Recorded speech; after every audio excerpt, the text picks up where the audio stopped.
Lumapit lang kayo ng lumapit. May kumuha ng ano ko may nakipagkilala sa akin di ba? Yun lang masasabi ko bilang torpe. Yun lang sa bilang torpe ka. Lumapit lang kayo ng lumapit. Dahil nagsisi na ako dyan. Na torpe ako nun. Meron nagsisi. Hindi ka na torpe ngayon, Ives. Konti na lang. Konti Alam ni na lang. Budoy Ba't ka yan. nagsisi, Ives? Ba't ka nagsisi? Ito kasama ko ito. Meron kasi dati, Frank. Nasa club kami nito. Lahat talaga ng epic na kwento yung magkasama kayo. Oo, epic talaga. Ano kami nito, nasa labas lang kami ng club. Yung madaling araw na, hindi na tayong pumasok sa labas na lang tayo. Hintayin natin silang lumabas na lasing na. So labas na sila. Tapos may babae na attracted ako. Tipo mo, sabi mo. Kahinaan ni Ives. Tawag nila dun kahinaan ni Ives to.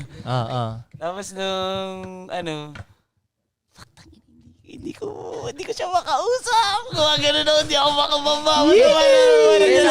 Shit. Kinikilig ko. Tapos, sabi ni Budoy sa akin, baba. So, baba kami. Pagbaba namin, Ayaw niya pa din, mate. hindi pa rin ako makalapit. Bumaba na. Tapos, kasi napansin na, may nagpa-picture sa akin nun So, doon ko nag-gets na, tangina, fuck. Budget talaga pag torpe ako. Nakita na nga ako napansin na nga ako nung crush ko Crush mo. Tapos, takina, parang ganun ba? Hindi ko pa nakausap.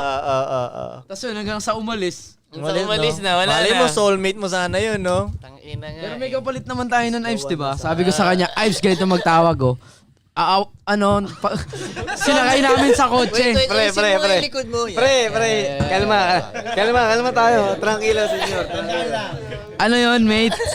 Diba, yung crush ni Ives, umalis na, sabi ko. Tas yun, tangina mo kasi, Ives, tipo mo yun O, Ives, ganito busina lang. Pagka nasarap na kami ng sasakyan, busina. Yun, tas tinuro ko yung dala.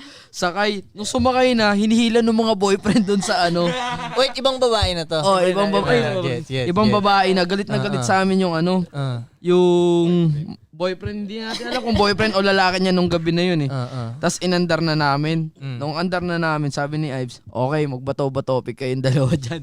Kasi? So, sumakay na yung babae sa inyo? Oo, pinusinahan ko lang ganun. Tapos tinuro kong ganun. Ikaw, ganito sakay dito, ganun. Napasakay namin ni Ives. Tapos pinagbato-bato, pick niya, hindi ko alam kung ano yung sinabi niya doon. Tapos yung babae tuloy, namili na sila nun, Goy. Kung sino sa inyo? Pero okay din sana yung napili ni Ives nung kasama nung crush niya. Kaya ako nagaganon. I-trip ko din.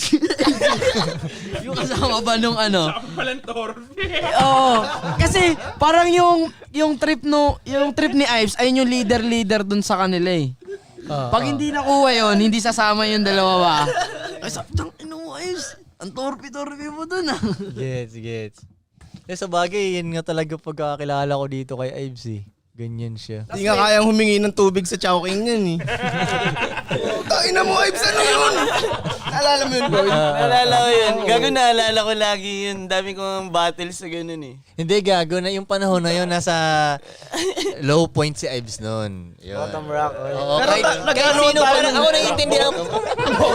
Bottom rock sinabi niya? Bottom rock? Holy shit. Suwabe pa yung pagkasabi. Bottom rock. Sabi ko sa'yo, baliktad yung P tsaka F, di ba? Hatod mo sa kanya, bot.